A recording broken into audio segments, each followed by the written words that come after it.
So a huge leak of financial documents, perhaps the biggest ever, has exposed what it found to be the secret assets and dealings of some of the world's richest people. A collection of nearly 12 million files was published by the International Consortium of Investigative Journalists. They have called it the Pandora Papers. Here's some of what we've learnt. From the leaked files, they purportedly show Jordan's King Abdullah's amassed a luxury property portfolio worth around $100 million and alleges the purchases were disguised through offshore companies incorporated in the British Virgin Islands. His lawyers say all properties were bought with personal wealth. The President of Azerbaijan, Ilham Əliyev, his family, his close associates, they've been involved in property deals in the UK worth more than $500 million. The Əliyevs have also been accused of looting their own country, used offshore companies to buy UK property, including a $45 million office block for the president's 11-year-old son. These revelations could prove particularly damaging for the UK government, highlighting its failure to create a register of offshore property owners despite repeatedly promising to do so. We're going to talk more about Azerbaijan in particular in a moment, but first let's hear from Will Fitzgibbon, who's a senior reporter for the group which released these documents. One of the names that jumped out to us all immediately, the reporters looking through these data, was the King of Jordan, Abdullah II. That's on one hand because we found his passport literally in these documents, but also the sheer number of shell companies and secret property purchases that we were able to establish. These are properties worth over more than $100 million that shell companies connected to the king have purchased over the years, including many multi-million-dollar properties in a very fancy neighborhood in California that were purchased during or after the Arab Spring revelations. There's no indication or suggestion in our reporting that this is indeed illegal, but I think we have certainly asked the king, why were these purchases made through shell companies? Why has none of this been disclosed publicly? And what, if any, connection do these purchases have to the state of Jordan? And experts we speak to say that it will be terribly embarrassing for a king who prides himself on a reputation as a modernist and an ally of the West. I would say other names that jumped out at me were obviously the president of Kenya, who literally appears as a second beneficiary of a secretive foundation in Panama. Again, this is a president who, for many years, and even a few years ago, sat down with a BBC interviewer and said, if anyone has something to tell us that we haven't been transparent about, let them tell us. And I suppose today with the Pandora Papers, we're doing just that. So as I said, we're going to talk particularly about Azerbaijan. And Əhməd Şahidov is joining us from Baku. He's a political analyst. Thank you for your time. I know it's very early Monday morning there in Baku. I believe your view is that this is all fake, basically, that this is some sort of hit job against the leadership of Azerbaijan. Yes, thank you. Greetings from Baku. The real fact is that this information has no real basis and completely is black PR against the Azerbaijani government, because this type of information is circulated in a number of Western media from time to time.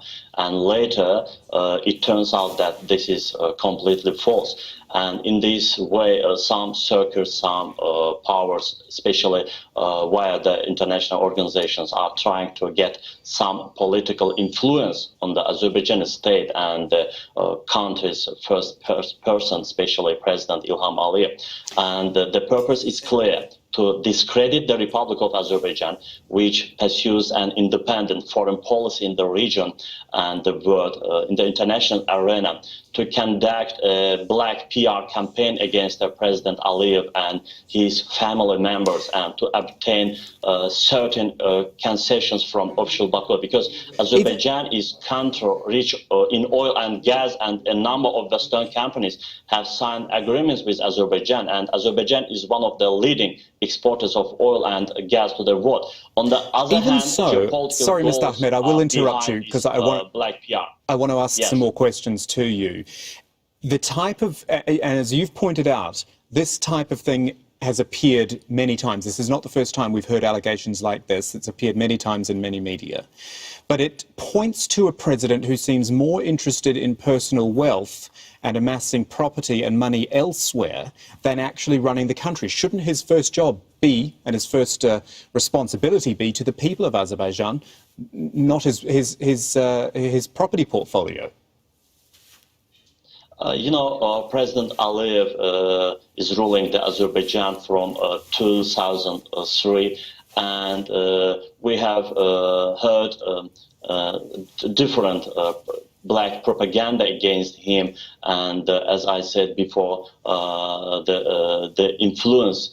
The main goal is to influence the independent force of Azerbaijan, because Azerbaijan and the main goal is to abstract its relations with Turkey and Russia and the control of the Azerbaijani government through blackmail against President Aliyev, against his family. And I would like to note once again that the media outlets that published this information were later forced to publish an apology message, because such information has no basis.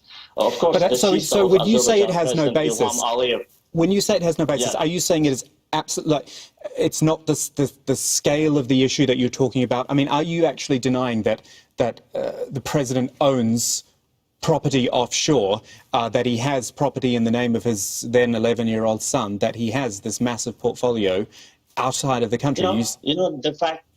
The fact is, President Aliyev's sister, Mrs. Sevil Aliyeva, lives in the United Kingdom, and it is normal her to have a house in London, in another cities. But however, according to some media outlets, the existence of so-called billions of dollars in property is fake and fabricated. And okay, so it would be normal for his sister to have property, yes, but his 11-year-old son, an apartment block in his name, doesn't sound right.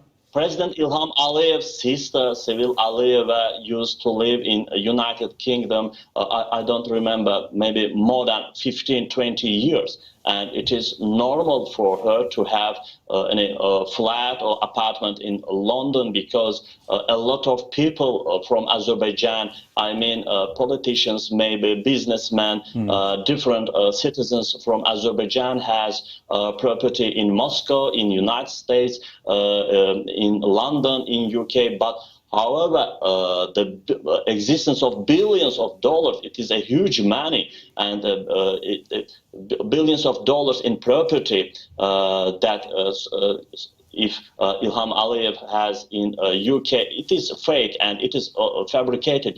Especially time by time we observe this kind of fabricated information. Last year, Azerbaijan has restored its territorial integrity during the 44-day Qarabağ war, and this victory worries a number of countries in the world.